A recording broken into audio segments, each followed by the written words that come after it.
So good evening all of you. So आज हम जो पहला चैप्टर हमारा सैलरी का हुआ है उसी चैप्टर से रिलेटेड कुछ क्वेश्चंस या फिर टोटल इनकम टैक्स से रिलेटेड कुछ क्वेश्चंस अगर पिछले यही सेम नगर परिषद महाराष्ट्र नगर परिषद लेखा सेवा एंड लेखा निरीक्षण इस एग्ज़ाम में अगर कुछ क्वेश्चंस आए हैं तो वो क्वेश्चंस हमने यहाँ पे डिस्कस करने के लिए हमारे सामने यहाँ पे मैंने लिए हैं। ठीक है। सो उसमें से ही कुछ क्वेश्चंस जो इनकम टैक्स सब्जेक्ट से रिलेटेड है जो हमने ऑलरेडी सैलरी चैप्टर में कवर किए हैं वैसे भी कुछ आएंगे और जो कवर हुए नहीं हैं वो भी हम वहाँ पे देख सकते हैं। ठीक है। उसी में से एक क्वेश्चन है बेसिक इनकम टैक्स से रिलेटेड जितने भी हम प्रैक्टिकल क्वेश्चन सॉल्व करने के लिए जितने भी प्रोविजंस कंडीशंस यहाँ पे पढ़ते हैं या फिर उसका यूज़ करके हमारे प्रैक्टिकल क्वेश्चन सॉल्व करते हैं तो उसके हिसाब से हमें कुछ क्वेश्चंस यहाँ पे 1 और 2 मार्क्स के लिए पूछे जाते हैं। तो उसी में से एक क्वेश्चन है। पहला क्वेश्चन हम देखते हैं यहाँ पे, which of the following is the maximum gratuity payable under the payment of gratuity act 1972। अभी ये वाला क्वेश्चन या फिर कैलकुलेशन ऑफ ग्रेच्युटी और taxable gratuity in under the head income from salary that we have seen in the last lecture, है ना। मतलब इसके पहले वाले लेक्चर में ही हमने जस्ट सैलरी कंप्लीट करके वहाँ पे ग्रेच्युटी कैसे कैलकुलेट की जाती है और वहाँ पे कितना टैक्सेबल और कितना एग्जम्प्टेड है वो हमने वहाँ पे देखा है। अब ये वाला जो क्वेश्चन है जैसे कि वैसे हमने 2018 के एग्ज़ाम के पेपर से लिया है तो यहाँ पे थोड़ा सा रेट उसी हिसाब से होगा। मतलब 2018 में जो भी फाइनेंस बिल प्रेजेंट हुआ होगा, जो भी स्लैब रेट वहाँ पे एप्लीकेबल होगा, उसी हिसाब से यहाँ पे एक क्वेश्चन पूछा गया है। तो पहले क्वेश्चन क्या है वो पढ़ते हैं, उसके हिसाब से फिर आज की कंडीशन में उसका आंसर क्या हो सकता है उसके हिसाब से हम कोरिलेट करेंगे। ठीक है। सो क्वेश्चन क्या है, विच of the following is the maximum gratuity payable under the payment of gratuity act 1972। अभी मैक्सिमम ग्रेच्युटी पेबल, अभी ग्रेच्युटी कैलकुलेट करते समय हमने अलग अलग 3 कंडीशंस देखे हैं। अगर वो गवर्नमेंट एम्प्लॉई है ना, उसके बाद अगर वो ग्रेच्युटी एक्ट के अंडर आता है, मतलब उसकी जो सर्विस है क्या वो ग्रेच्युटी एक्ट के अंडर आ रही है या फिर ग्रेच्युटी एक्ट उसके लिए एप्लीकेबल नहीं है। अलग अलग सिचुएशन में हमने उसके 3 लिस्ट ऑफ द फॉलोइंग में 3 कंडीशन हमने देखे थे, है ना। अभी वो कंडीशन देखते समय पहला जो कंडीशन था वो था maximum amount of gratuity applicable, है ना। तो यहाँ पे क्या दिया है, मैक्सिमम अमाउंट ग्रेच्युटी पेबल कितना मैक्सिमम दे सकते हैं उसकी लिमिट हमने लास्ट लेक्चर में जो देखी थी वो थी 20 लाख। अभी उस समय मतलब 2018 में ये क्वेश्चन आया था तो वहाँ पे क्वेश्चंस में ऑप्शंस क्या थे, 10 लाख, 8 लाख, 5 लाख एंड 3.5 लाख। सो 2018 के स्लैब रेट के हिसाब से वहाँ पे 10 लाख ये क्या था, सही आंसर वहाँ पे था। अभी उसको ही अगर करंट सिचुएशन में, करंट फाइनेंशियल ईयर में और करंट असेसमेंट ईयर में हम अप्लाई करके देखते हैं तो यहाँ पे मैक्सिमम कितना अप्लीकेबल है, मैक्सिमम ग्रेच्युटी पेबल कितना है, मैक्सिमम यहाँ पे मैं लिख रहा हूँ उसको आपको याद रखना है। ये वाला जो था लास्ट 2018 का था, ठीक है। अभी हम 2023-24 में हैं। सो यहाँ पे maximum 20 lakh rupees gratuity's payable that you need to consider, है ना। सो मैक्सिमम हमारे लिए कितना एप्लीकेबल होगा, क्वेश्चन देखो, विच of the following is maximum gratuity payable under the payment of gratuity act 1972 का ही एक्ट है, लेकिन करंट ईयर में जितने भी अमेंडमेंट्स हुए हैं या फाइनेंस बिल या फिर इनकम टैक्स के जैसे स्लैब रेट्स चेंज होते हैं उसके हिसाब से करंट ईयर के लिए मैक्सिमम ग्रेच्युटी कितना पेबल है, 20 लाख। फिर उसके बाद जो दो कंडीशंस हैं वो अप्लाई करेंगे और उसमें से list of the following that is going to be exempted while calculating taxable salary at income from salary, in that while calculating gratuity that much amount we will take a deduction। वो कौन सा होगा कि ये 20 लाख का एक condition और बचे हुए 2 condition, list of the following whichever is lower that will be considered as a exempted amount, है ना। वो हमने ग्रेच्युटी में देखा था। अभी ऐसे क्वेश्चंस हमारे ये वाले मल्टीपल चॉइस क्वेश्चन वाले टेस्ट में पूछे जा सकते हैं। तो उसमें से अभी इसका सही आंसर क्या है, which of the following is the maximum gratuity payable under 1972 gratuity act, that is maximum 20 lakh rupees। Okay next question देखते हैं हम। वैसे ही ये लास्ट क्वेश्चन पेपर जो आया था हमारा 2018 का उसी में पूछा गया हुआ क्वेश्चन है। ये क्या है देखो, who has to file an income tax return by respective due dates। अभी कौन कौन इनकम टैक्स रिटर्न फाइल कर सकता है, ठीक है। तो यहाँ पे 2 कंडीशंस दिए हैं, 2 अलग अलग असेसीज के कुछ डिटेल्स आपको दिए हैं। उसमें देखो, एक company having an income of ₹10 lakh and firm having a loss of ₹4 lakh तो बेसिक इंट्रोडक्शन के लेवल पे जब हमारा फर्स्ट चैप्टर हो रहा था, जहाँ पे income tax, the chargeability of the tax हम कंसिडर कर रहे थे, वहाँ पे इनकम टैक्स क्या होता है, ठीक है, उसी बेसिक को कंसिडर करके जो लास्ट वाला रिटर्न का चैप्टर है कि कौन कौन कौन से सिचुएशन में रिटर्न फाइल कर सकता है. So benefits of the filing the income tax return that we have means we will see in that particular chapter, that is returns of the filing the returns of the income tax, है ना. तो वहाँ पे हम देखेंगे कि भाई कौन से अलग अलग फॉर्म में कितने एसएससी को, कौन सा एसएससी को कौन सा फॉर्म भर के किस तरीके से रिटर्न फाइल किया जा सकता है, ठीक है. अभी वही करते समय अभी यहाँ पे कुछ एसएससीज हमारे सामने दिए हैं, उसमें से एक है जॉइंट स्टॉक कंपनी है, दूसरा है फर्म मीन्स पार्टनरशिप फर्म. सो पार्टनरशिप फर्म है जिसका बिजनेस है, जॉइंट स्टॉक कंपनी जिसका उसका भी बिजनेस है. लेकिन दोनों सिचुएशन में क्या हो रहा है, जॉइंट स्टॉक कंपनी के पास प्रॉफिट है 10 लाख रुपीज़ का, और फर्म जो है पार्टनरशिप फर्म उसका 4 लाख का लॉस है. तो जब हम बेसिक समझ रहे थे या फिर हम जब टैक्स इंक्लूजन कह सकते हैं कि भाई हमें टैक्स सिस्टम में आना है, तो ये हर एक सिचुएशन में प्रॉफिट हो या लॉस हो, अगर आप लॉस का भी रिटर्न फाइल करते हो तो भी आप इंक्लूड हो ही रहे हो, है ना. अगर आपके पास प्रॉफिट भी नहीं है और लॉस भी नहीं, again you can file the return.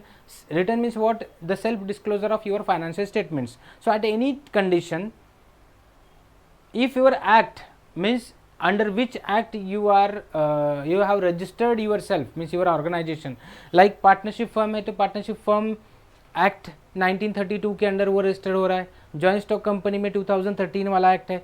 सो वहाँ पे दोनों के अलग अलग कंप्लायंसेस है जहाँ पे रिटर्न फाइल करना ही करना है. हाँ, लेकिन करते समय वहाँ पे सोचना नहीं है कि हमें लॉस हो रहा है या प्रॉफिट हो रहा है. लॉस हो, प्रॉफिट हो या नील सिचुएशन भी हो, नो प्रॉफिट नो लॉस, सारे सिचुएशन में हमें रिटर्न फाइल करना ही है. Means both these companies can file their return in towards the income tax authorities. Okay, so यहाँ पे क्या दिया है देखो, who has to file an income tax return by an respective due dates. Due date आने के बाद आपने अपने हिसाब से, अभी दोनों की ड्यू डेट अलग अलग हो सकती है, बिकॉज जॉइंट स्टॉक कंपनी के लिए अलग है, पार्टनरशिप फर्म है तो वहाँ पे अलग हो सकती है. इंडिविजुअल के हिसाब से 31 जुलाई हम पार्टनरशिप फर्म को अप्लाई कर सकते हैं और 30 सितंबर हम जॉइंट स्टॉक कंपनी को कंसिडर कर सकते हैं. दोनों सिचुएशन में दोनों को वहाँ पे लॉस हो या प्रॉफिट हो वो रिटर्न फाइल कर सकते हैं. ऑप्शन क्या दिया है, only one, only two, both 1 and 2, last neither 1 and 2, means दोनों भी अपने अपने ड्यू डेट को रिटर्न फाइल कर सकते हैं, दो दे हैव लॉस और they have profit. Okay, that doesn't matter. If you don't have any profit और लॉस और whatever situation will be there in the financial condition, so you can file your income tax return to the authorities. Okay, so इसका सही answer है फिर both 1 and 2, means both joint stock company as well as partnership firm can file their return on a respective due date to the respective authorities. Okay, without considering any loss or profit in the books of accounts. Okay, so next ये भी फिर से third वाला question है जो हमारे last examination में पूछा गया था. हम सिर्फ इनकम टैक्स सब्जेक्ट की बात कर रहे हैं, तो इनकम टैक्स से रिलेटेड जितने भी क्वेश्चंस आए हैं उसको हम थोड़ा सा फोकस कर रहे हैं, ठीक है. सो उसमें से देखो नेक्स्ट वाला, which of the following expenses is not deductible in computing business income. जैसे हमने income from profit business and profession और profits on gains from the business and profession, ये चैप्टर में काफ़ी सारे conditions and rules and regulations जैसे ही हमने देखे हैं उस चैप्टर में, तो वहाँ पे आपको पता चला होगा कि ऐसे कौन से एग्जाम्पल्स हैं, कौन से एक्सपेंसेस हैं, इनकम्स है जिसको हम रिकॉग्नाइज कर सकते हैं, जिसको हम हमारे बिजनेस से अटैच्ड हैं और उतना हम अलाउबल और अलाउड एक्सपेंडिचर बोल के हम उसको उसका एक्सपेंडिचर का एग्जम्पशन वहाँ पे ले सकते हैं. Exemption means ultimately what we are going to calculate, we are going to calculate the net taxable profit out of that total transaction. अगर बिजनेस एंड प्रोफेशन है तो उनका नेट प्रॉफिट कितना आ रहा है वो हमारे लिए टैक्सेबल रहेगा. सो वो कैलकुलेट करते समय हमें क्या करना पड़ेगा, बिजनेस एंड प्रोफेशन में उसकी प्रॉफिट एंड लॉस अकाउंट हमें बनानी पड़ेगी. प्रॉफिट एंड लॉस अकाउंट बनाते समय कुछ एक्सपेंसेस वहाँ पे रिकॉर्ड करने हैं, प्रॉफिट एंड लॉस के डेबिट में कुछ इनकम्स वहाँ पे रिकॉर्ड कर रहे हैं. So what ever allowed expenditure should be that must be recorded in the debit side of the profit and loss account. अब ये अलाउड कौन से हैं, तो जैसे ही चैप्टर का थियोरेटिकल पार्ट हमने देखा है उसी में आपने देखा होगा कि कुछ एक्सपेंसेस स्पेसिफिकली वहाँ पे मेंशन किए कि भाई इतने हम ले सकते हैं, बाकी के ये आउट ऑफ बिजनेस एक्सपेंसेस हैं तो उसको हम अलाउड नहीं कर सकते। जैसे कि प्रॉफिट का जो क्वांटम है वो कम ज़्यादा हो और उसका इम्पैक्ट हमारे टैक्स कैलकुलेशन पे हो जाए, तो इसके लिए स्ट्रेट फॉरवर्ड उन्होंने एक लिस्ट दी है जो हमने देखा है कि वहाँ पे कितने एक्सपेंसेस और कौन से एक्सपेंसेस अलाउड हैं और कौन से एक्सपेंसेस अलाउड नहीं हैं। तो उसी में से एक देखो यहाँ पे कुछ एग्जांपल्स यहाँ पे दिए हैं, उसको थोड़ा सा पढ़ लेते हैं। Fines and penalties which are compensatory in the nature, bad debts written off in the books, fines and penalties of the violation of law, promotion for families expenditure. अभी देखो सिचुएशन कैसा है, कौन से एक्सपेंसेस हैं not deductible in computing business income. Business income compute करते समय ये अलाउड नहीं है, नॉट डिडक्टिबल है, मतलब डिडक्टिबल है मीन्स अलाउड नहीं है, इसलिए आप डिडक्ट नहीं कर सकते। अभी उसमें से पहला देखते हैं fines and penalties which are compensatory in nature. Compensatory in nature है जो फाइन्स एंड पेनल्टीज हैं, तो हमें कंपलसरी वहाँ पे क्या है, कंपनसेशन के तौर पे करना ही पड़ेगा। और day to day routine activities के तौर पे जब बिजनेस हम चला रहे हैं तो उसमें ऐसे कुछ एक्सपेंसेस आते हैं जिसको कंपनसेट करना होता है, मतलब उसे रीएम्बर्स करके हमें वो एक्सपेंसेस इनकर करके ही अल्टीमेटली उस ट्रांजैक्शन को आगे जा सकते हैं, ठीक है, जिसे हम आउट ऑफ पॉकेट एक्सपेंसेस बोल सकते हैं। जैसे कि देखो आपका अगर ट्रांसपोर्टेशन या फिर डिलीवरी का अगर बिजनेस है, अगर आप अपने व्हीकल में कुछ गुड्स लोड करके अगर कस्टमर के डोर स्टेप पे जाते हो तो उसके डोर स्टेप पे जो रास्ता है उस पर अभी गाड़ी हॉल्ट नहीं कर सकते या फिर पार्क नहीं कर सकते। तो सपोज आप वहाँ पे अगर पार्किंग एक्सपेंसेस इनकर कर रहे हो तो that is also treated as an compensatory expenses. अभी बाई चांस अगर वहाँ पे फाइन्स एंड पेनल्टीज अगर चार्ज होते हैं तो वो भी वहाँ पे कंपनसेटरी लगेंगे, है ना, मतलब वहाँ पे उतना कंपनसेशन हमें पे करके ही अल्टीमेटली वो ट्रांजैक्शन डील कर सकते हैं, उसके अलावा तो कोई ऑप्शन है ही नहीं, है ना। वैसे ही काफ़ी सारे एग्जांपल्स वो हम देख सकते हैं, जैसे कि ड्यू डेट पे या फिर ड्यू डेट को डिले करके अगर हम रिटर्न फाइल कर रहे हैं तो वहाँ पे भी कुछ कंपनसेशन के तौर पे हमें पेमेंट पे करना पड़ सकता है, ठीक है। सो ऐसे कुछ कंपनसेटरी अगर नेचर में है तो हमें वो बिजनेस के day to day routine transaction हम कंसिडर करेंगे। Bad debts return off in the books, अभी बैड डेट्स क्या है, some portion of debtors we are just presuming और predicting that these might be the doubtful in the future coming future, है ना, मतलब आने वाले फ्यूचर में इतने पूरे डेटर में से कुछ डेटर्स हमारे बैड हो सकते हैं, मतलब जिनसे कुछ वसूल होने ही वाला नहीं है। तो ऐसे सारे सिचुएशन में हमने क्या किया है, bad debts return off in the books. अभी रिटर्न ऑफ मीन्स जितना बैड हमने रखा था ऑलरेडी वो बैड है, हमने ट्रीट किया है, हाँ, लेकिन इसको कितने सालों तक कैरी फॉरवर्ड करेंगे उसकी भी एक लिमिट होती है, जो शायद आपने 2013 के कंपनीज एक्ट में देखा होगा। तो वहाँ पे एक सीमित समय तक हम उसको कैरी फॉरवर्ड कर सकते हैं हर साल।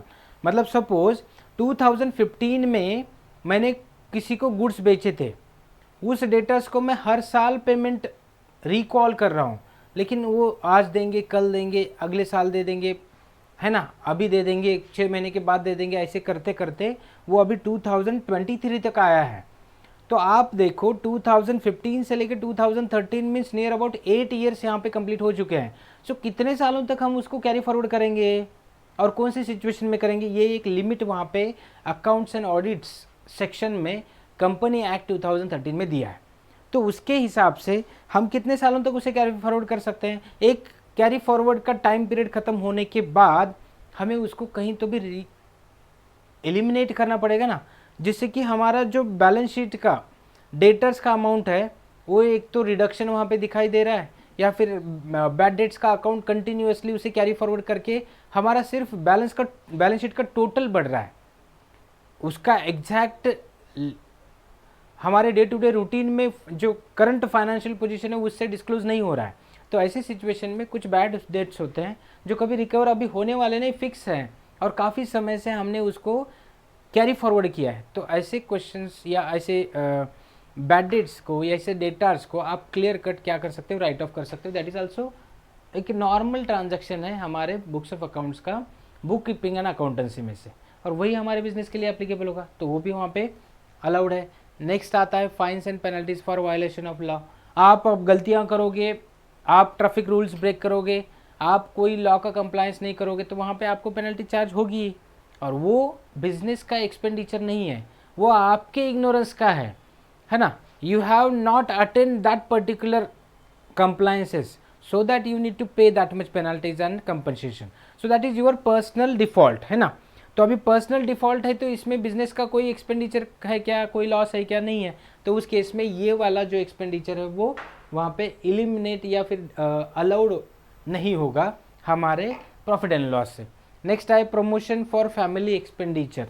अभी फैमिली एक्सपेंडिचर अल्टीमेटली देखो प्रमोट करना ही है, कंज्यूमर को करना है या फिर फैमिली एक्सपेंडिचर को हमें प्रमोट करना है। अल्टीमेटली उससे हमारा बिजनेस का ही जो भी टर्नओवर है या सेल है वो बढ़ता या कम होता होना पॉसिबल है। तो उसके हिसाब से ये जो एडवर्टाइजमेंट है या फिर प्रमोशन की एक्टिविटीज़ करते हो वो हमारा बिजनेस का एक day to day routine nature का एग्जाम्पल है जिसको हम अलाउड कर सकते हैं। तो ये तीनों चारों एग्जाम्पल देखने के बाद हम इसको बोल सकते हैं कि these are the expenditure which are not deductible from the business income. What are those? Fines and penalties for violation of laws. अगर आप लॉ ब्रेक करने के लिए अगर कुछ आपको पेनल्टी लगी है तो वो आप वहाँ पे नहीं रिकवर कर सकते या उसे आप अपने बिजनेस के अकाउंट्स में बुक्स में रिकॉर्ड नहीं कर सकते। ठीक है। सो 3 क्वेश्चंस पूछे गए थे। फिर उसके बाद नेक्स्ट क्वेश्चन जो हमारे इनकम टैक्स सब्जेक्ट से रिलेटेड पूछा गया था वो था income from business in Russia but controlled from India is taxable in the hands of. अब ये रेसिडेंशियल स्टेटस चैप्टर का क्वेश्चन है, आपको स्ट्रेट फॉरवर्ड वहाँ पे पूछा गया।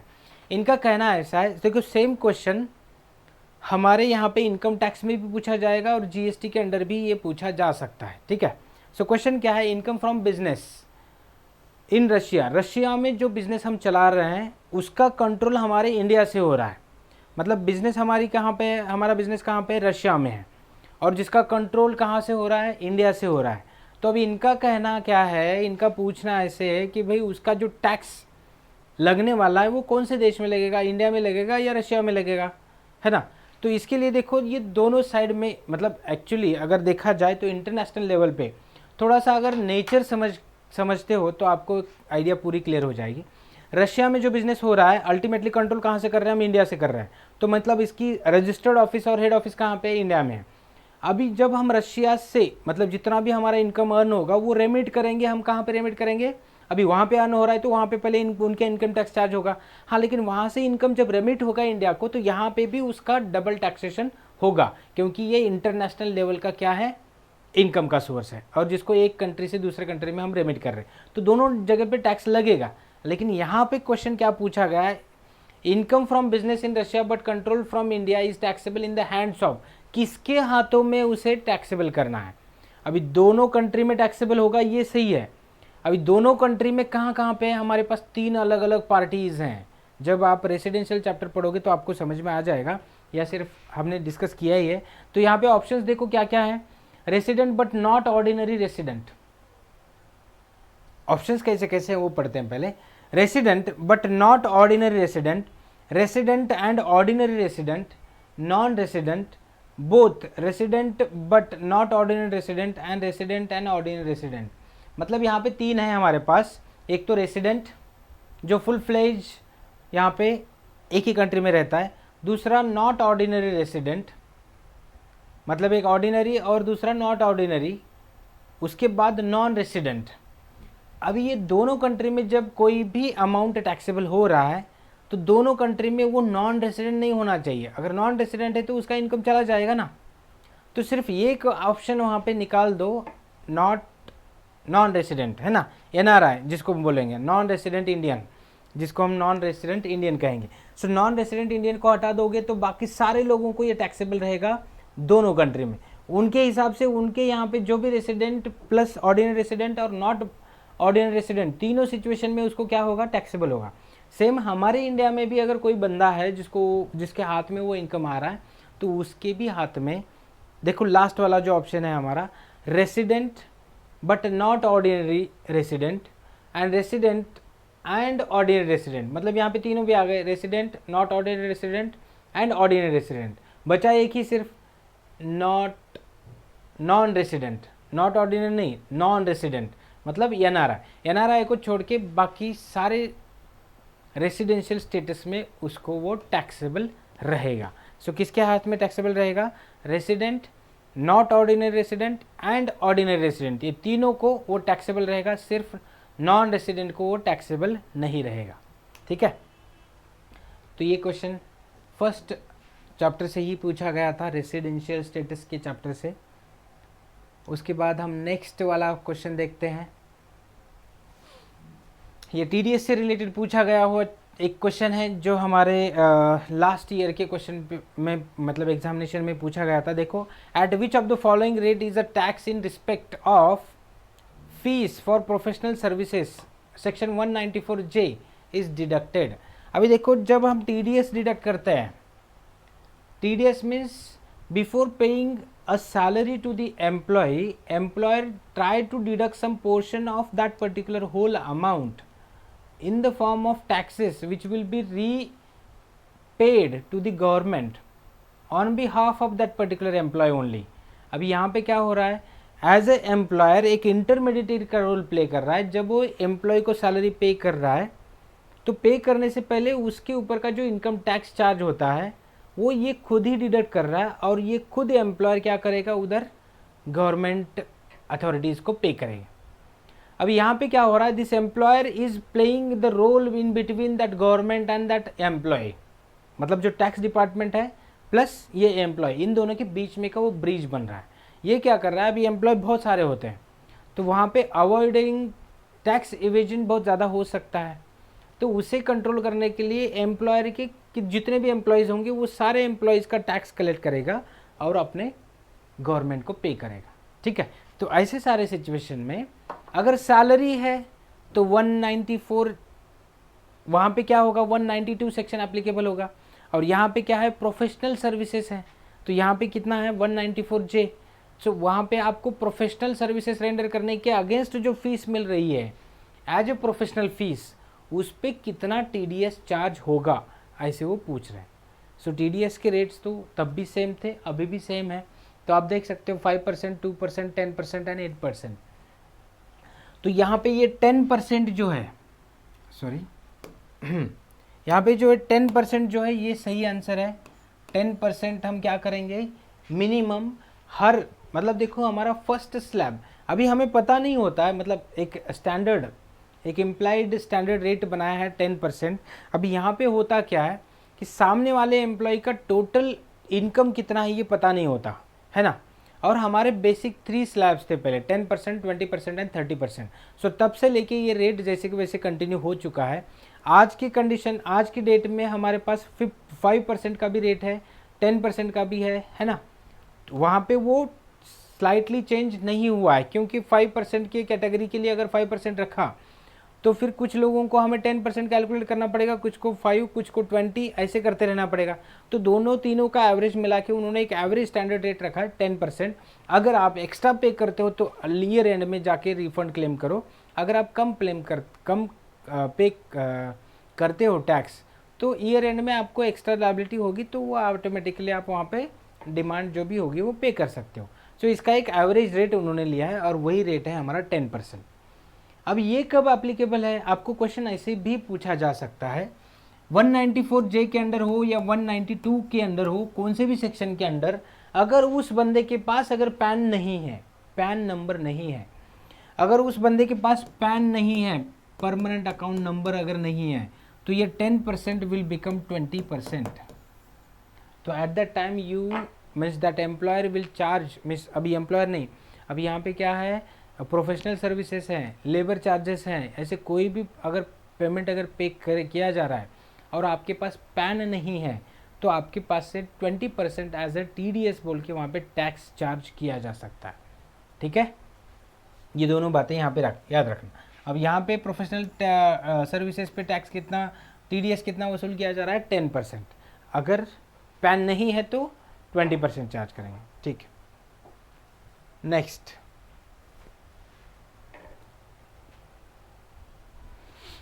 देखो, नेक्स्ट वाला question, in case of non payment of amount due under provident fund the employer can be arrested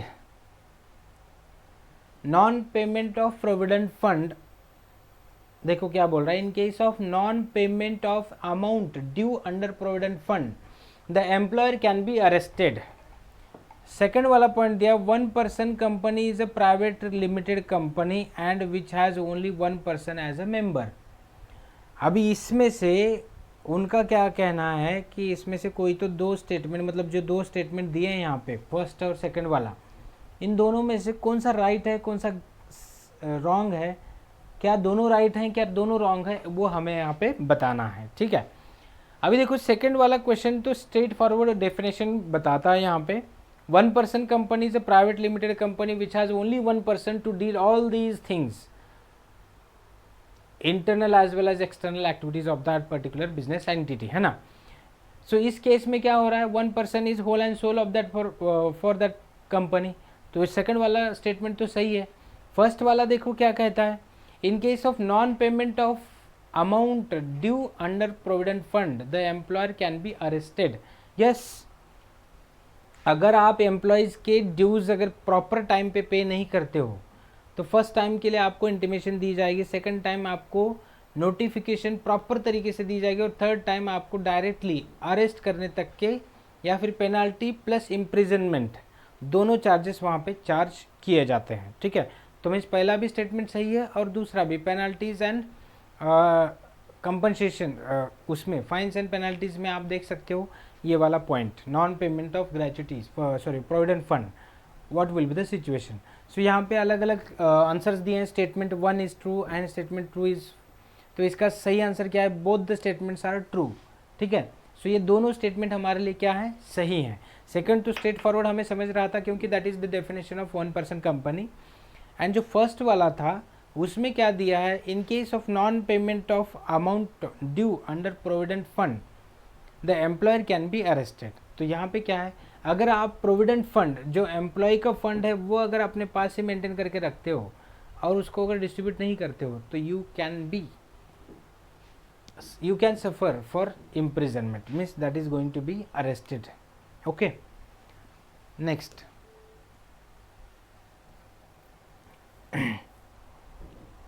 अभी वैसे तो ये लास्ट चैप्टर से रिलेटेड है जहाँ पे हम टोटल टैक्सेबिलिटी कैलकुलेट करते हैं, और टैक्सेबिलिटी कैलकुलेट ये वाला जो है सैलरी से रिलेटेड है, कुछ रिटायरमेंट बेनिफिट से रिलेटेड है, कुछ ग्रेचुटी कैलकुलेट करने से रिलेटेड है, लीव इनकैशमेंट जो हमने पढ़ा था उससे रिलेटेड ऐसे छोटे छोटे क्वेश्चंस आपको पूछे जा सकते हैं।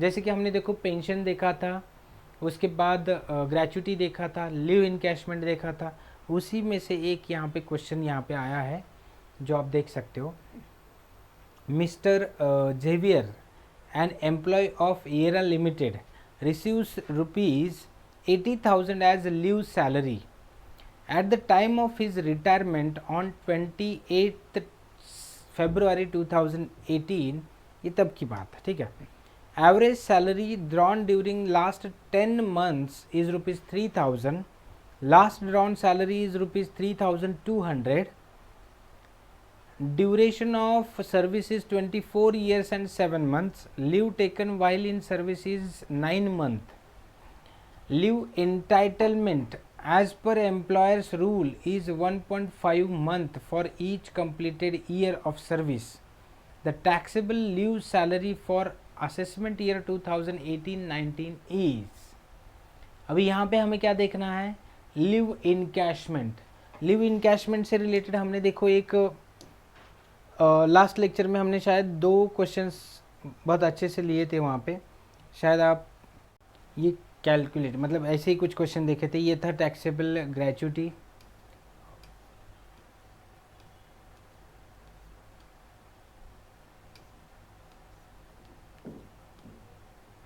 लास्ट वाला क्वेश्चन देखते हैं हम कौन सा देखा था, पेंशन, उसके पहले लीव इनकैशमेंट,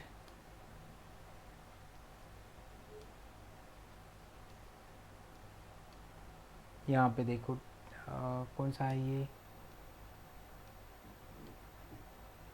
हाँ ये वाला कौन सा है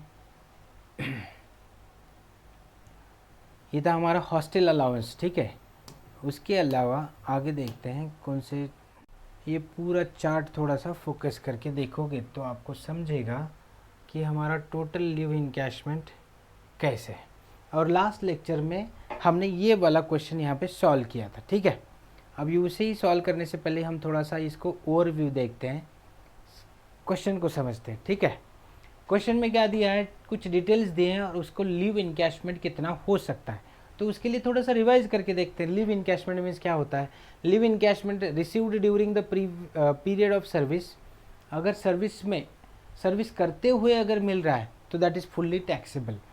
received on retirement whether on superannuation और अदरवाइज, मतलब रिटायरमेंट बेनिफिट, मतलब आफ्टर रिटायरमेंट अगर उसको लीव इनकैशमेंट मिल रही है तो बाय गवर्नमेंट एम्प्लॉई है तो फुल्ली एग्जम्प्ट है अंडर सेक्शन 10(10)A। यही चीज़ें हमने लास्ट लेक्चर में देखी थी। बाय एनी अदर एम्प्लॉई है तो उस केस में list of the following is exempt under section 10(10)AA sub section 2.2 में, ठीक है। अभी वो कौन से पॉइंट है, 4 पॉइंट्स यहाँ पे दिए हैं। लीव इनकैशमेंट हम देख रहे हैं, ग्रेचुइटी के लिए वो 20 लाख रुपीज़ का पहला क्वेश्चन था, वो छोड़ दो वहाँ पे। अब ये लीव इनकैशमेंट है, सो लीव इनकैशमेंट में मैक्सिमम अमाउंट कितना दिया है, 3 लाख रुपीज़, ठीक है। सो 3 लाख रुपीज़ ये स्ट्रेट फॉरवर्ड हमें अमाउंट दी है। उसके बाद leave salary actually received, actual में कितना लीव इनकैशमेंट सैलरी के तौर पे आपको मिली है वो हमें फोकस करना है। उसके बाद 10 months salary on the basis of average salary of last 10 months preceding retirement.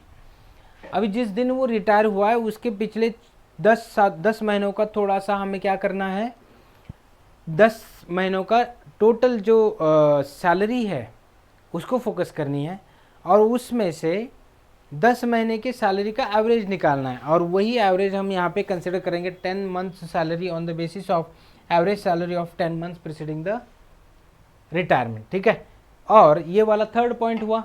Fourth point क्या है, cash equivalent of unavailed leave based on last 10 months average salary to his credit at the time of retirement. अभी देखो हर साल कितने leaves आपको applicable है, उसमें से आपने कितने लिए और अभी कितना बचा है, तो ऐसे टोटल कैलकुलेट अगर करते हैं तो 1.5 उस क्वेश्चन में अगर आपने अच्छे से पढ़ा होगा और याद होगा तो 1.5 मंथ्स उसका अभी भी इनकैश करना बचा हुआ है। तो उसके लिए earned leave entitle can not exceeds 30 days for every year of actual service. अभी यहाँ पे कंडीशन भी दी है उन्होंने कि मैक्सिमम 30 डेज फॉर 1 ईयर आपको लीव एप्लीकेबल होते हैं। अभी हर साल आप 30 दिन लीव लेते हो या नहीं लेते हो अलग बात है। सपोज आपने लिया तो हर साल अगर लेते गए तो आपको कोई भी लीव इनकैश करने की ज़रूरत नहीं पड़ेगी।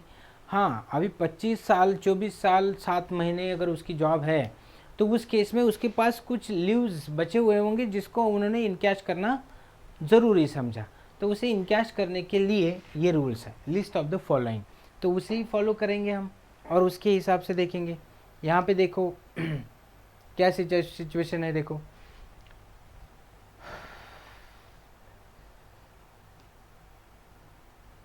ये क्वेश्चन पढ़ो और उसको कोरिलेट करो।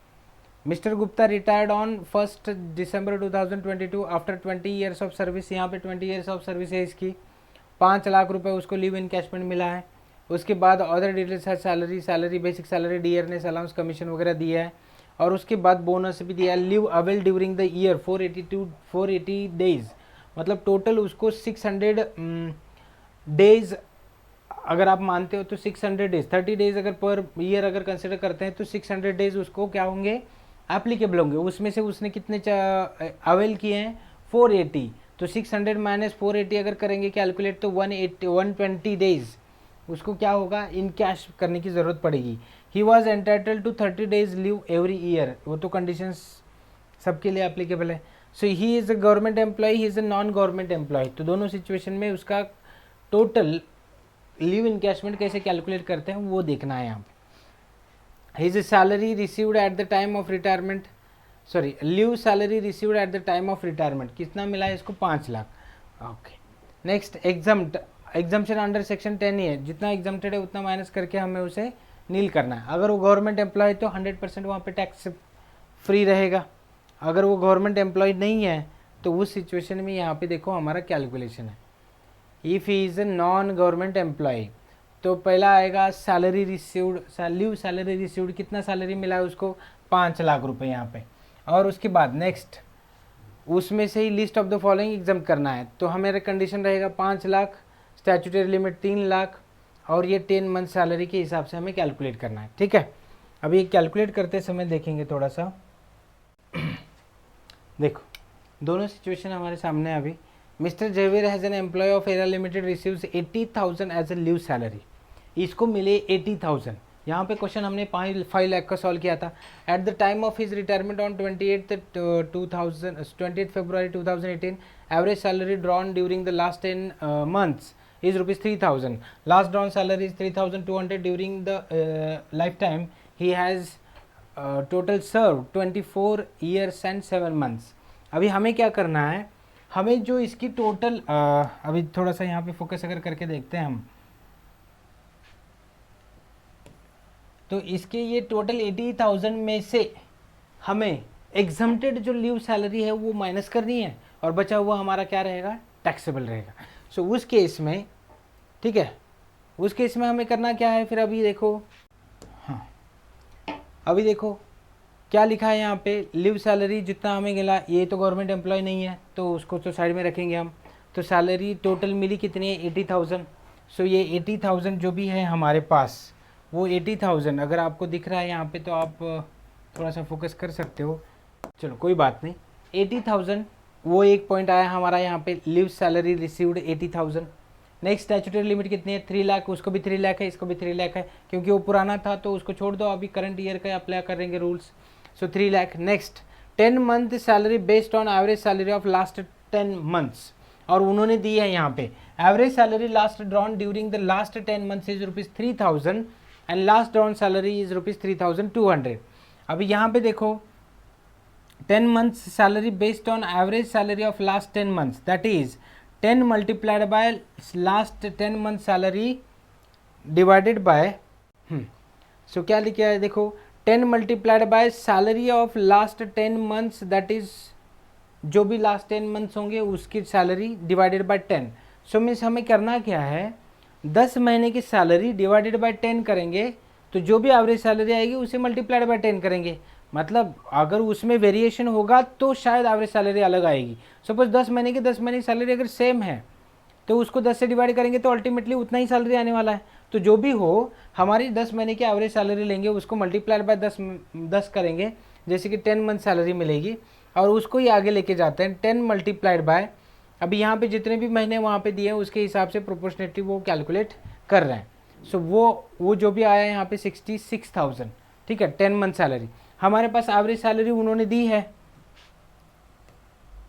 अगर आप एवरेज सैलरी देखते हो यहाँ पे तो दिया है देखो 3,200, 3,000 last drawn salary is rupees 3,200। So that 3,200 उसकी लास्ट ड्रॉन सैलरी है, और 10 महीने का average salary drawn during the last 10 month, that is rupees 3,000। So दोनों भी हैं हमारे पास। During duration of life, duration of total service life कितना है, 24। अभी वहाँ पे 24 ईयर्स है। सो 24 ईयर्स को जैसे कि वैसे हम कंटिन्यू करेंगे। यहाँ पे देखा है देखो, next cash equivalent to leave standing at the credit of employ based on average salary of last 10 months, maximum 30 days per year of service. Leave due कितनी है, लीव अलाउड अभी 1.5 मंथ्स उसका क्या है, अलाउड है, जितना ड्यू है। तो 1.5 मंथ्स मल्टीप्लाइड बाय 1.5 मंथ्स उतना अलाउड है, माइनस लीव टेकन, वो तो हमने कैलकुलेट करके 1.5 कैलकुलेट किया है। So equals to 30 days per year multiplied by 20 minus ये करके उन्होंने 120 यहाँ पे कैलकुलेट किया है। नेक्स्ट पॉइंट क्या है देखो, that is leave due divided by 30 days। सो हमारा क्या है, 1.5 month divided by 1 month multiplied by average salary per month कितनी है हमारे पास, 3,000 डिवाइडेड बाय 10, इसको मल्टीप्लाई करेंगे तो हमारा आएगा आंसर वहाँ पे, ठीक है। सो चलो देखते हैं फिर। सो फर्स्ट कंडीशन में क्या है 80,000, सेकेंड आया 3 lakh rupees, third point 10 months average salary, वो तो हमारे पास दी है 3,000 रुपीज़, ठीक है, पर मंथ मल्टीप्लाइड बाय 10, ये 10 मंथ्स एवरेज सैलरी कितनी आ रही है, 30,000। उसके बाद नेक्स्ट फोर्थ वाला पॉइंट है। फोर्थ वाला पॉइंट क्या बोलता है, ये 3000 जो हमारी मंथली एवरेज सैलरी है और हमारा बचा हुआ 1.5 डिवाइडेड बाय 1, ठीक है। सो इसको सॉल्व करके जो भी आएगा हमारा आंसर, देखो 300 मल्टीप्लाइड बाय 1.5 अगर करते हैं यहाँ पे 300 मल्टीप्लाइड बाय 1.5, यह आया हमारा 450 मल्टीप्लाइड बाय 24,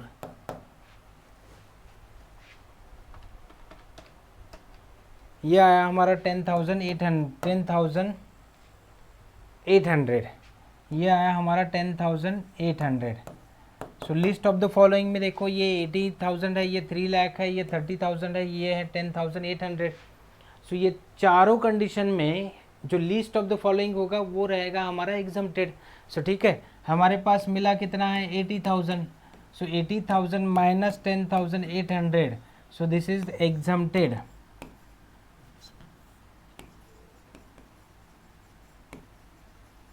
एग्जम्प्टेड है, तो इतना माइनस करने के बाद 10,800 80,000 में से लेस करेंगे तो ये कितना आएगा हमारा 69,200। 69,200 क्या सही है, देखो 80,000 माइनस 10,800, 69,200 हमारा आएगा टैक्सेबल लीव इनकैशमेंट, ठीक है। सो ये था हमारा लास्ट ईयर का क्वेश्चन। ओके, नेक्स्ट वाला क्वेश्चन हमारे लिए सबसे इम्पॉर्टेंट क्वेश्चन है, जिस पे मैक्सिमम MCQs यहाँ पे पूछे जा सकते हैं। तो वो क्वेश्चन क्या है देखेंगे, फिर हमें क्या पता होना चाहिए उसके हिसाब से हम थोड़ा सा उसको डिस्कस करेंगे, ठीक है।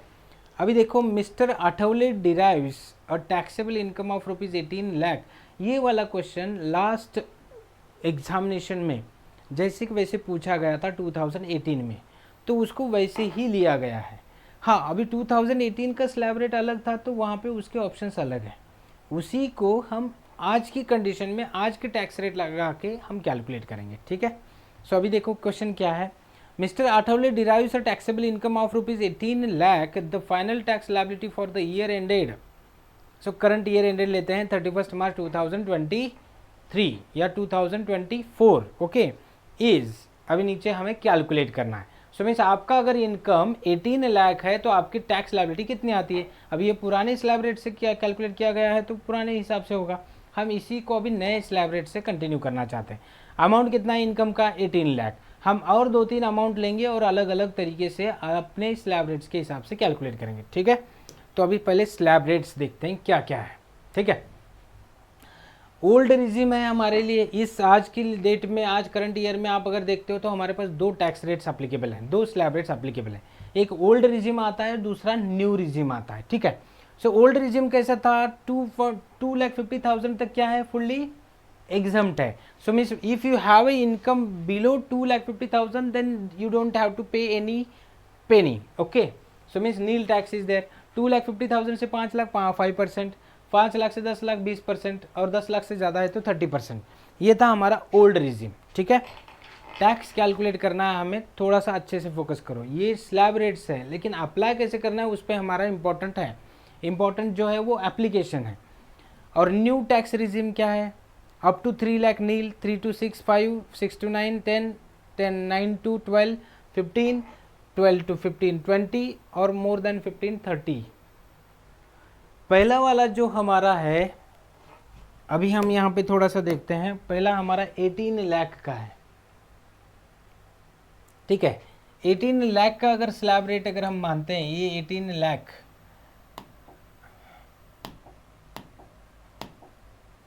ये 18 लाख अगर है हमारे,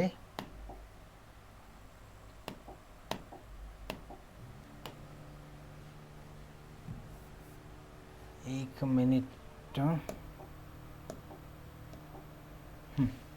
अगर हमारे पास 18 लाख है तो इसको हमें टैक्स कैलकुलेट करना है, ठीक है। अभी 18 लाख पे अगर टैक्स कैलकुलेट करना है तो ओल्ड रिजिम से पहले जाके देखते हैं। ओल्ड रिजिम क्या कहता है, 2,50,000 तक नील है, ठीक है। सो इसमें से 2,50,000, अभी इसका बाइफर्केशन ही हमें ऐसे करना है, ये 2,50,000 यहाँ पे आएगा, फिर वहाँ से 2,50,000 से लेके ये वाला एक 2,50,000 हुआ, ये दूसरा 2,50,000 हुआ, मतलब पहले 2,50,000 पे तो नील आएगा टैक्स, फिर दूसरे 2,50,000 से 5 लाख में तो ये 2,50,000 पे कितना आएगा, यहाँ पे 5% आएगा।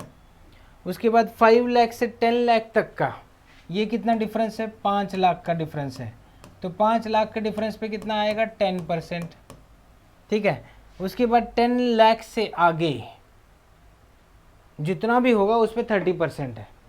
अभी 10 लाख से आगे हमारा कितना है, 8 लाख का है, सो वो 10 लाख से आगे जो है 8 लाख पे हमारा आएगा 30%। बस हमारा टैक्स रेट ऐसे इसी स्लैब रेट से कैलकुलेट होना चाहिए, ठीक है। सो ये शायद आपको थोड़ा सा अगर अच्छे से दिख रहा है तो आप थोड़ा समझ सकते हो। यहाँ पे फिर से एक बार देखते हैं इसका बाइफर्केशन कैसे किया, 18 लाख को हमने बाइफर्केट कैसे किया। ओल्ड रिजिम के हिसाब से पहले जाते हैं, फिर आप न्यू रिजिम को कोरिलेट करो, ठीक है। इसका हमें बाइफर्केशन करना है। पहले 2,50,000 पे कितना टैक्स है, नील। दूसरे 2,50,000 कहाँ से आए, ये 2,50,000 हमारा दूसरा, मतलब पहले 2,50,000 अगर उस पर टैक्स नहीं है तो 2,50,000 से आगे से लेके 5 लाख तक इसके बीच का डिफरेंस भी 2,50,000 ही है ना, उस पर कितना टैक्स लगने वाला है हमारा, 5% वाला टैक्स, ठीक है। उसके आगे 5 लाख, अभी हमारा इनकम तो 18 लाख का है ना, 18 लाख का इनकम है, तो 5 लाख से 10 लाख के बीच में 20% चार्जेस लगने वाले हैं, 20% टैक्स लगने वाला। तो ये वाला थर्ड वाला पॉइंट, 5 लाख से 10 लाख का पोर्शन कितना है, 5 लाख का डिफरेंस है, इस पे चार्ज होंगे 20%, हमारा टैक्स कितना चार्ज होगा, 20%। अभी देखो यहाँ तक कितना कंप्लीट हुआ है हमारा इनकम, ये 2.5 ये 2.5 ये 5, मतलब ये 10 लाख कंप्लीट हुए। बचा कितना हमारा, 8 लाख अभी भी बचा है, क्योंकि हमारा 18 लाख है ना। सो 8 लाख में जो 10 लाख से आगे है, सो जो 10 लाख से ज़्यादा इनकम है उस पर कितना है, 30%, तो इस पे आएगा 30%। अभी कैलकुलेट करते हैं, 2,50,000 पे अगर हम देखते हैं तो 25,000 10% से और 5% से आएगा 12,500, ठीक है। अगर आप सही कैलकुलेट कर रहे हो तो 2,50,000 मल्टीप्लाइड बाय 5% अगर कैलकुलेट करते हो तो 12,500 आएगा, ठीक है। सो 12,500, वैसे तो हमारे पास कैलकुलेटर एप्लीकेबल नहीं है, लेकिन जो ओरली आप सॉल्व कर सकते हो उसी हिसाब से थोड़ा सा क्वेश्चन प्रैक्टिस के हिसाब से जल्दी जल्दी सॉल्व कर सकते हो। फिर 5 लाख का अमाउंट दिया है, 5 लाख पे 20%, तो 5 लाख पे 20%, 10% होता है 50,000, 20% हुआ 1 लाख, ठीक है। 5 लाख पे कितना, 20%, 5 लाख पे 20% कितना होगा, 1 लाख रुपीज़, वो ले लिया हमने। नेक्स्ट आता है 8 लाख, 8 लाख पे 30%, मतलब 30% हमें चार्ज करना है, तो 8 लाख का 10% होता है 80,000 मल्टीप्लाइड बाय 3, 2,40,000,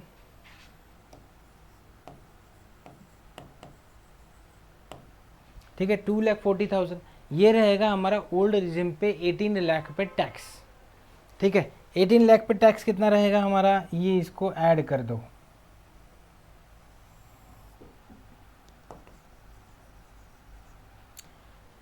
ये 2,40,000 प्लस 1 लाख 3,40,000 प्लस 12,500, 3,40,000 प्लस 12, मतलब 50, 52, 52,500, सो 3,52,500, सो 3,52,500 ये ओल्ड रिजिम के हिसाब से हमारा टोटल टैक्स कैलकुलेशन आएगा, ठीक है। नेक्स्ट वाला पोर्शन देखो, अभी अगर हम ओल्ड रिजिम अप्लाई करते हैं तो 3,52,500 आ रहा है, ठीक है। इसके थोड़ा सा आगे जाते हैं, अगर न्यू रिजिम अप्लाई करते हैं, ओके, न्यू रिजिम अगर अप्लाई करते हैं, न्यू रिजिम में क्या क्या हो रहा है देखो, पहले 3 लाख तक एग्जम्पशन है, तो इसी जगह पे अभी ये वाला पोर्शन समझा आपको, ओल्ड रिजिम हमने कैसे अप्लाई किया है, ये बहुत इंपॉर्टेंट चीज़ है, इस पे एट ए टाइम 2-3 क्वेश्चन भी आ सकते हैं, सिंगल क्वेश्चन भी आ सकता है। अभी लास्ट क्वेश्चन पेपर में एक ही आया था, तो आप एक ही हिसाब से कैलकुलेट कर सकते हो। आपको पूछा गया ओल्ड रिजिम, तो ओल्ड रिजिम के हिसाब से कैलकुलेट किया। अभी हम थोड़ा न्यू रिजिम देखते हैं। ये वाला समझ में आया 3,52,500, how come I have calculated this much? Just focus on this. दस out of this total 18 lakh, first 2,50,000 is nil tax. After that, after next 2,50,000, how much tax? 5%। उस पर हमने कैलकुलेट किया 12,500। बचा हुआ मतलब 2,50,000 से लेके 5 लाख तक का जो पोर्शन था उस पर हमने 2 लाख कैलकुलेट किया। और फिर 5 लाख से 10 लाख तक के बीच में का जो डिविएशन है वो 5 लाख का इनकम है, उस पर हमने 20% का स्लैब रेट लगाया जो यहाँ पे है। और जो 10 लाख से आगे वाला जो पोर्शन है वो 18 लाख है ना हमारा टोटल, तो 10 लाख से ज़्यादा कितना है 8 लाख, उस पर 30%। सो ये 240 plus 1 340 plus 12,500, so that becomes 3,52,500। Okay हाँ, तो अभी क्या करते हैं हम इसको 352,500, इसको थोड़ा सा याद रखो, 3,52,500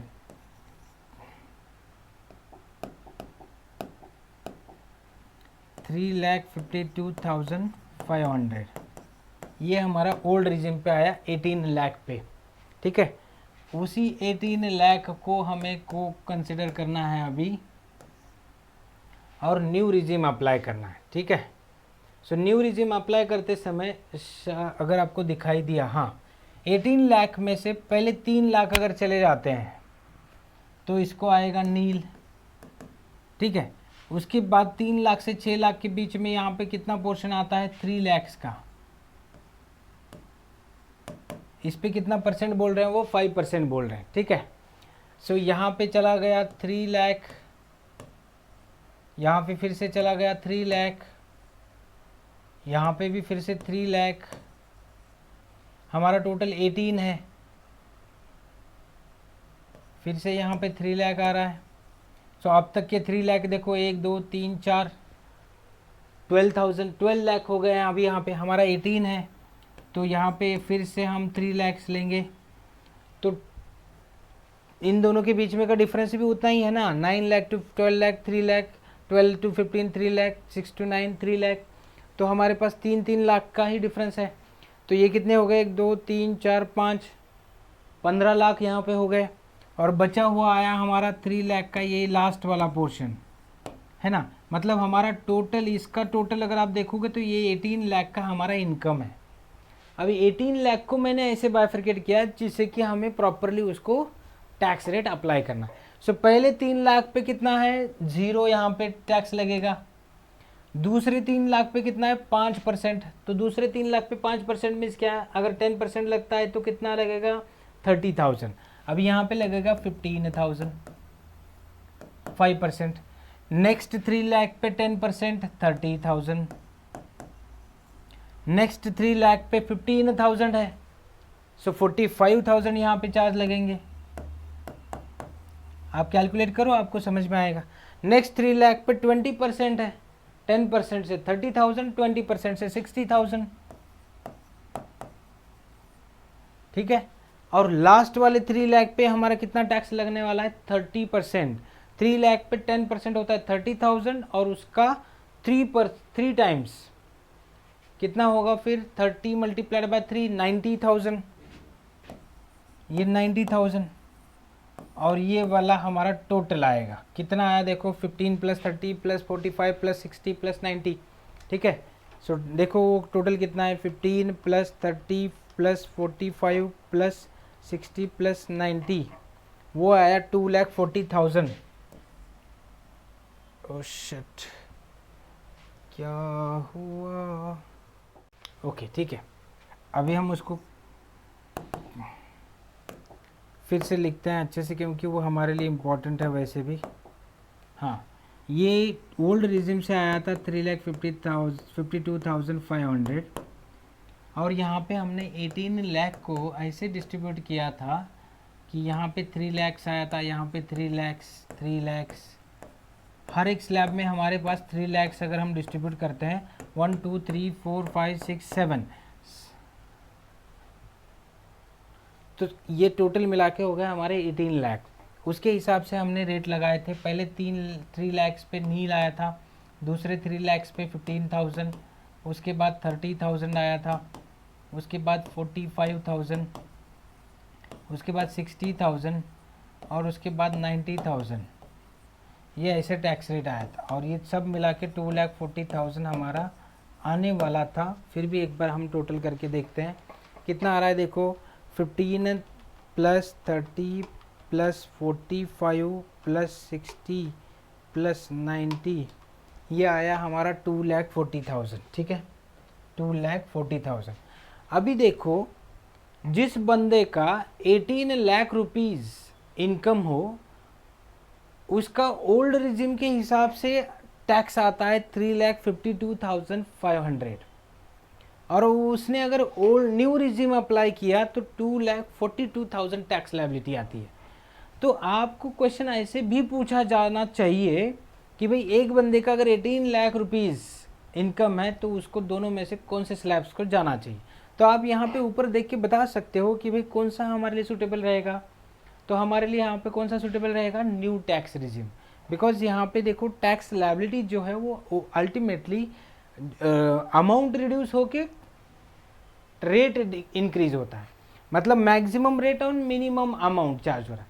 यहाँ पे क्या होता है, अमाउंट फिक्स रहेगी, अमाउंट उतना पोर्शन आ रहा है लेकिन रेट हमारा चेंज होते जा रहा है। तो इसकी वजह से यहाँ पे चेंज हुआ। यार देखो यहाँ पे अगर आप फोकस करते हो तो 5-5 लाख का ही डिफरेंस था और रेट इमीडिएटली उसके डबल टिबल हो रहा था, इसके लिए टैक्स लायबिलिटी ज़्यादा बढ़ गई थी।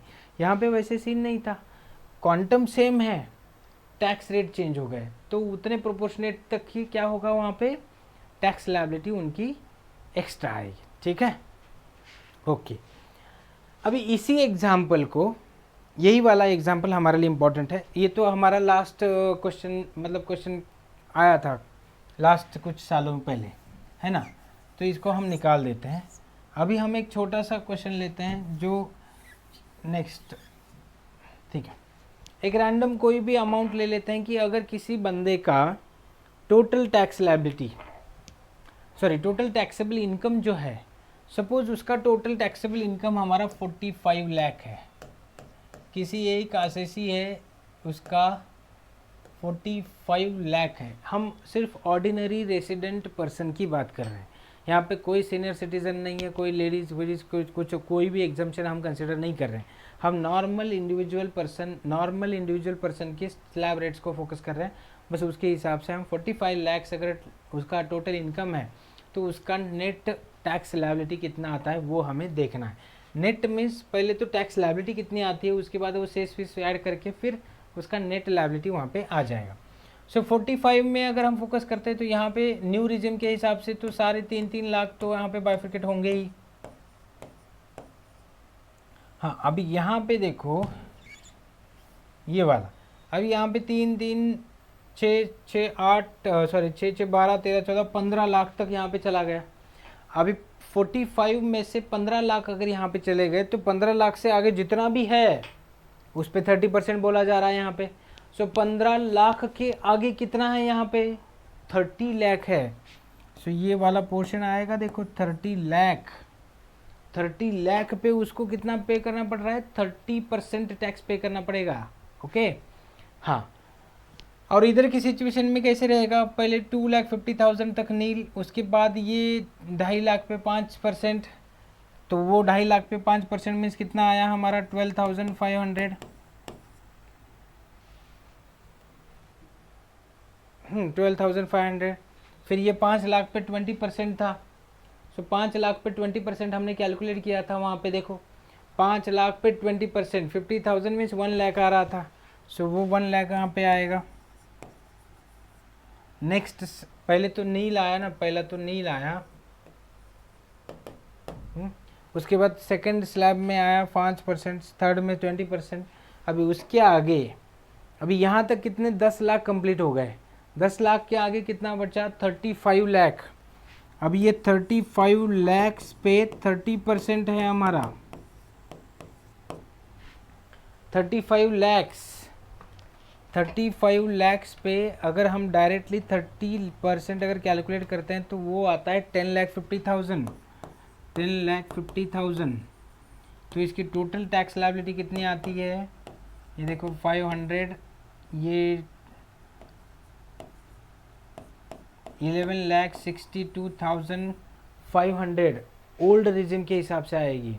और न्यू रिजिम के हिसाब से कितना आएगा, यहाँ पे तो नील आ रहा है, और आगे जाते हैं यहाँ पे 5% में से देखो 3 लाख पे 5% 15,000, फिर 30,000, फिर 45,000, फिर 60,000, और लास्ट के सिचुएशन में क्या होगा, 30 लैक्स पे 30%, 30 लैक्स पे 30% में हमारे पास 30 लाख है, मल्टीप्लाइड बाय 30% अगर हम कैलकुलेट करते हैं तो स्ट्रेट फॉरवर्ड 9 लाख रुपीज़, 90,000 नहीं 9 लाख रुपीज़ यहाँ पे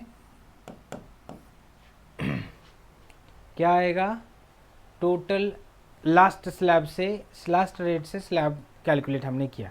अभी यहाँ पे हमें इनका टोटल लेना है, तो कौन सा टोटल ज़्यादा होता है उसके हिसाब से, मतलब दोनों सिचुएशन में मैंने आपको कैलकुलेशन ऑफ टैक्स लायबिलिटी यहाँ पे समझा है। और टैक्स स्लैब रेट कौन सा भी हो, हमें कोई भी स्लैब रेट अप्लाई करना है, बस आपको याद रखना है कौन सा स्लैब रेट अप्लाई कर रहा है, उसके हिसाब से उसका बाइफिकेशन करो। टोटल पहले इनकम ले लो, उसका बाइफिकेशन स्लैब रेट में प्रॉपर डिस्ट्रीब्यूट करो, जिससे कि हम उसको टैक्स लायबिलिटी कैलकुलेट कर पाएँ। ठीक है, अभी देखो इन लास्ट वाले न्यू रिजिम, टैक्स रिजिम का टोटल अगर कैलकुलेट करते हो तो हमने जो कैलकुलेट किया था वो देखो कितना आ रहा है,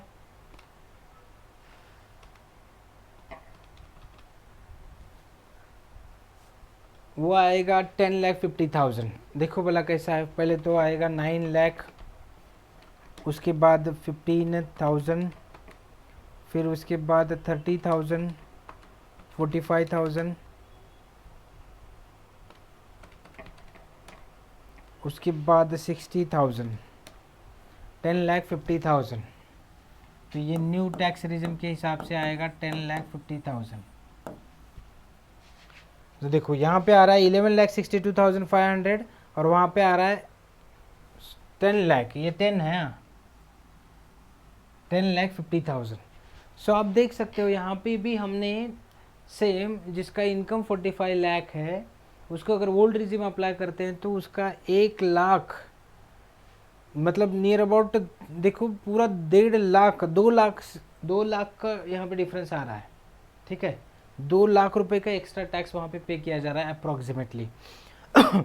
यहाँ पे देखो 11,62,500 पे करने पड़ रहे हैं, और न्यू टैक्स रिजिम के हिसाब से 10,50,000 वहाँ पे करना पड़ रहा है। सो टैक्स लायबिलिटी कैसे कैलकुलेट करते हैं यहाँ पे तो आपको समझा अच्छे से। और एक छोटा सा एग्जांपल अगर हम यहाँ पे देखना चाहे, है ना, एक सिंपल सा, अभी जैसे कि हमने बहुत बड़े बड़े इनकम जहाँ पे सारे स्लैब्स कवर हो रहे हैं ऐसे देखें, अभी छोटा सा आपको फिर से थोड़ा सा, काफ़ी सारे बच्चों को ये टैक्स कैलकुलेट करने के लिए थोड़ा सा मुश्किल होता है, तो हम इसको थोड़ा सा मिनिमाइज कर लेते हैं, इसको 8 लाख पे लेके आते हैं। ठीक है, 8 लाख पे लेके आते हैं तो देखो फिर से एक बार मैं पुराना वाला आपको बाइफिकेशन बता रहा हूँ। यहाँ पे ये 8 लाख है, 8 लाख को क्या करना है, पहले 2,50,000 यहाँ पे जितना इनकम है जिस पे नील है, मतलब नील टैक्स रेट है, ओल्ड रिजिम हम अप्लाई कर रहे हैं। उसके बाद सेकंड 2,50,000 में इन दोनों का डिफरेंस देखो, ये आया 2,50,000, इस पे कितना है 5% है। उसके बाद 5 लाख, मतलब ये 2 ढाई मिलके 5 लाख हो गए। अभी 5 लाख से 10 लाख के बीच में हमारा डिफरेंस कितना है, कैलकुलेट करो। 5 लाख से 10 लाख, मतलब 5 लाख अगर ये देखो, ये 5 लाख अगर यहाँ पे कंप्लीट हुए तो बचे कितने, यहाँ पे टोटल इनकम में से 3 लाख बच रहे हैं, और ये 3 लाख पे हमारा टैक्स कितना है 20%। ठीक है, बस इतना ही है, 8 लाख हो गए ना, ये ढाई 5 और 3 8 लाख का इनकम हमारा कवर हो गया। अभी इस पे कैलकुलेट करना है, 2.5 लाख पे 5% हमें कैलकुलेट करना है। तो ये आया 12,500 प्लस अभी ये 3 लाख पे 20% कैलकुलेट करना है। 3 लाख पे 10% होता है 30,000 मल्टीप्लाइड बाय 20, 60,000 आया ये। सो ये आया हमारा 72,500।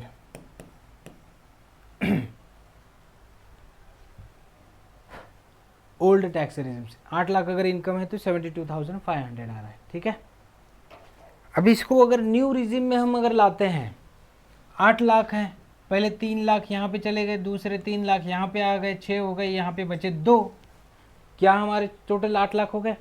तो चलो ये 3 लाख पे नील आ गया, ये 3 लाख पे 5% हमारा, 3 लाख पे 5% 30,000 आता है, उसका 5% मीन्स 15,000 आ गया यहाँ पे। नेक्स्ट बाकी लास्ट में बचे हमारे पास 2 लाख, 2 लाख पे हमें चाहिए 10%, 2 लाख पे 10% 20,000 आया, और यहाँ पे आ रहा है हमारा टैक्स 35,000, और यहाँ पे आया था 72,500। अभी आप बताओ दोनों में से कौन सा बेनिफिशियल है, न्यू टैक्स रिजिम और ओल्ड टैक्स रिजिम। यहाँ पे मैंने बहुत अच्छे से टोटल कंपटीशन ऑफ टैक्स कैसे कैलकुलेट किया जाता है वो हमने देखा है, और जितना भी टैक्स आता है इस पे प्लस 4% सेस हम चार्ज करेंगे higher education and plus education cess, जो दोनों मिला के हम इस पे चार्ज करेंगे, जो इस टैक्स पे कैलकुलेट होगा, इस पे 4% आएगा, और लास्ट में हमारा एक्चुअल टोटल लायबिलिटी वहाँ पे आ जाएगी। ठीक है, सो ऐसा हमारा टोटल टैक्स कंपटीशन का क्राइटेरिया और मेथड या फिर फॉर्मेट आप वहाँ पे देख सकते हो। यहाँ पे मैंने दोनों रिजिम आपको समझाए हैं, टैक्स कैसे कैलकुलेट किया जाता है। ठीक है, छोटे से छोटा एग्जाम्पल भी लिया है, और जो क्वेश्चन पेपर में आया था वो भी एग्जाम्पल हमने कवर किया है। उसके अलावा एक हाइपोथेटिकेटेड क्वेश्चन लिया, उसको भी हमने कवर करने की यहाँ पे कोशिश की है।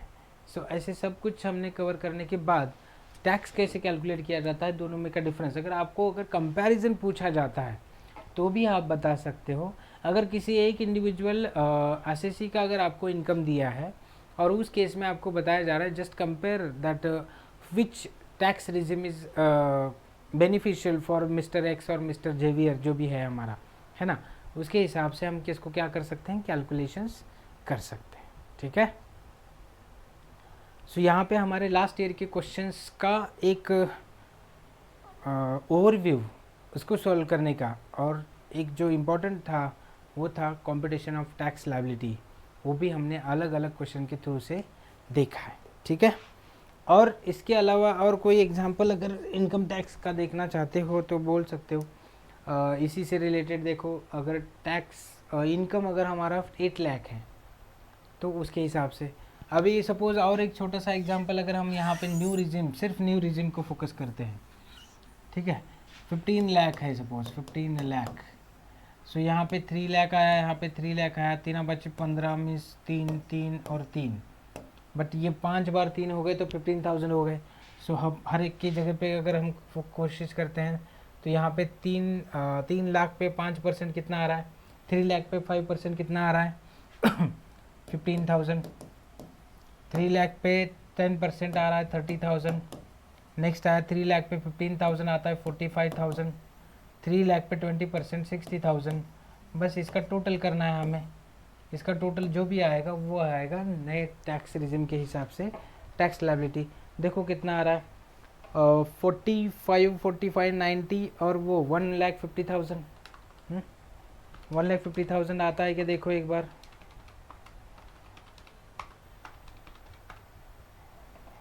यस 1,50,000।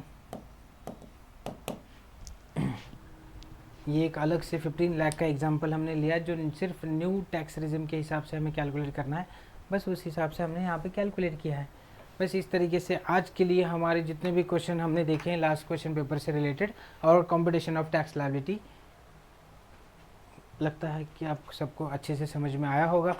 तो आज के लिए इतना काफ़ी है। Thank you all of you, see you in the next lecture with a new chapter. ठीक है, हैव अ नाइस डे।